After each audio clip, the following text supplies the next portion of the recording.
So when we talk about ASP.NET, what are we actually talking about? This is a complete rewrite of the platform. This is from the .NET level up. We're not just talking about the layer on top of .NET or just the C compiler. This is everything from the ground up being rewritten. A key differentiator here is that ASP.NET is cross-platform and open source. ASP.NET contains a single platform that contains both the concepts of MVC and Web API into one cohesive set of APIs. And all of the legacy from WinForms is gone. So if you're a WinForms developer, this is going to be a big leap forward for you. In ASP.NET, everything is a dependency. Your app can be as small as you want it to be. This is not just the different components of client code. This is absolutely everything. Every part of ASP.NET is now a NuGet package. So if you don't want identity, you're no longer loading up the identity assemblies.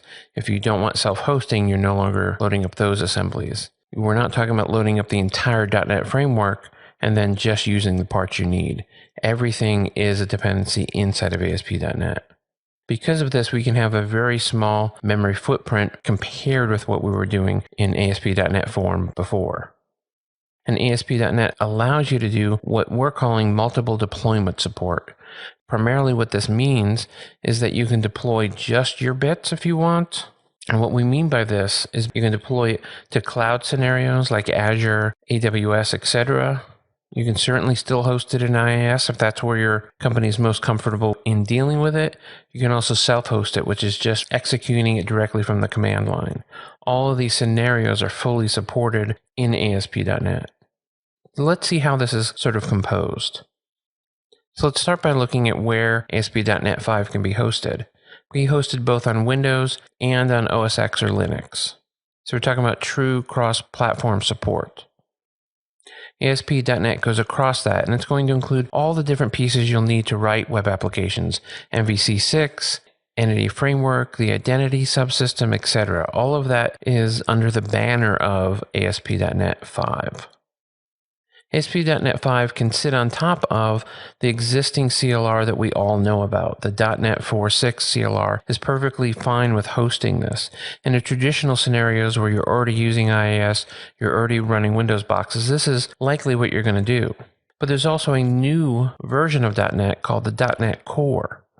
The Core includes a new CLR that has some special features to it, and notice that it is supported on both OS X, Linux, as well as Windows. That's a big difference here.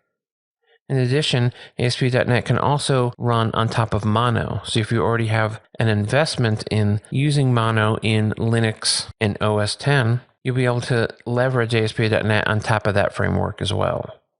Below .NET 4.6 or .NET Core, we can still load and host our applications in IaaS using a native IaaS loader. This native IaaS loader doesn't have the same overhead as the existing ASP.NET hosting facility. It basically just routes requests directly to ASP.NET without some of the overhead of having to go through ASAPI filters and other pieces. You can also self-host it on Windows directly from the command line using a tool called dnx.exe, which we'll talk a bit about. There's also self-hosting support on Linux and OS X as well. This is using the same sort of tool like dnx.exe, so that it can be just run from a command line.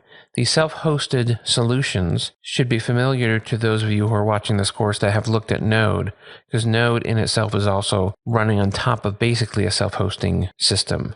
Running Node and then the root of your application is very similar to the way that self-hosting works in ASP.NET with the dnx.exe. So what you saw in the previous picture is that we have 3 frameworks, and why bother with 3 frameworks? It's all about being cross-platform, so that the code you write is not going to necessarily care about where it's being hosted. Now, for some developers, that's not going to be a big benefit. You aren't going to gain benefit by going, well, I don't care if we're going to host it on Linux or Windows, because I know that we have a data center and that's where my code's going to be deployed. You can make the choice about whether you're going to worry about supporting all 3 frameworks or not. But there is some benefit in supporting the 3 frameworks so that later, if you need to move it to AWS Linux hosting versus in-house Windows hosting, you could do that. So .NET 4.6 is the new version of the full machine-level .NET installation that we're all used to on Windows machines. This is the .NET you've always known. .NET Core is this new cross-platform .NET framework, and it is a work in progress. There's some promises by our TM that this will be fairly complete, but it's going to be a subset of the .NET framework. We'll talk in a minute about why that's so important. And then we can also run on the existing open source cross-platform .NET framework as well. There's some discussion about whether Microsoft needs their own or should just be leveraging Mono. The important point about this is that .NET Core as well as Mono are completely open source, and they are communicating with each other so that they're getting the same behavior on both platforms.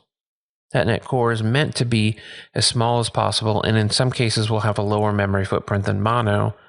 And .NET Cores are trying to achieve some different things than the Mono team are trying to achieve. And so having them separate is not necessarily a bad idea. The Core CLR or .NET Core framework is a subset of the natural .NET framework. And this is really important because you'll need to work around functionality that your existing websites may already be using that are outside of the scope of .NET Core or the Core CLR. Some examples of this are image processing. Often on the server, people have used WPF or the imaging subsystem in order to manipulate and create things like thumbnails or process images as they come in. And there's no promise that the new .NET framework is going to have imaging support. But of course, it's just .NET code. So there is some expectation that there'll be third-party NuGet packages to fill in some of these holes. Another example that's pretty common is sending mail. We've taken for granted that there's a mail subsystem inside the .NET framework that can be used by everyone inside the system.net namespace. As of today, that doesn't exist, and so finding another way of sending mail from your application is something that a lot of people are looking at, and there's already some open source solutions for that particular problem. So as you look at targeting both the full .NET framework as well as the .NET Core framework, you're going to run into these situations where you're trying to use code that you expected to be there because you expected the larger full .NET framework to be on a box. And so it is a decision as a developer, as a team, what frameworks you want to necessarily target. In the early going, it may be that sticking with the .NET framework as your sole target is not a bad solution. And while the ASP.NET team work at making that .NET Core framework a little larger to fill in some of these gaps that as developers we're going to need. Another goal of the ASP.NET 5 team was that everything was composed. Everything in ASP.NET 5 is composed via NuGet packages. So everything above the CLR and C# and VB compilers is a NuGet package. So the frameworks as we think about them are really the Bootstrap and the CLR and really not a whole lot more.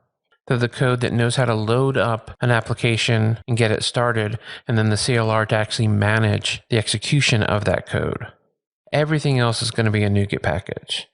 MVC, looking at static files, doing logging, configuration, identity, they're all just packages that can be added to a project.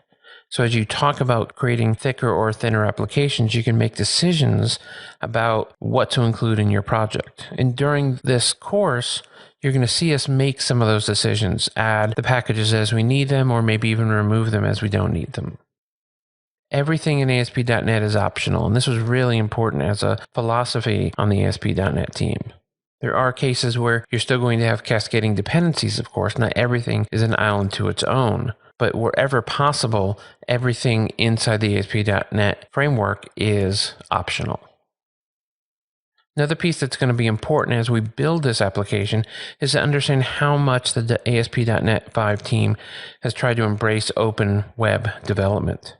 So they want to use existing tooling wherever possible. That means embracing the Node Package Manager for different sorts of tooling support, using Bower for client-side library support, using Grunt and Gulp for build automation, using NuGet for .NET packages.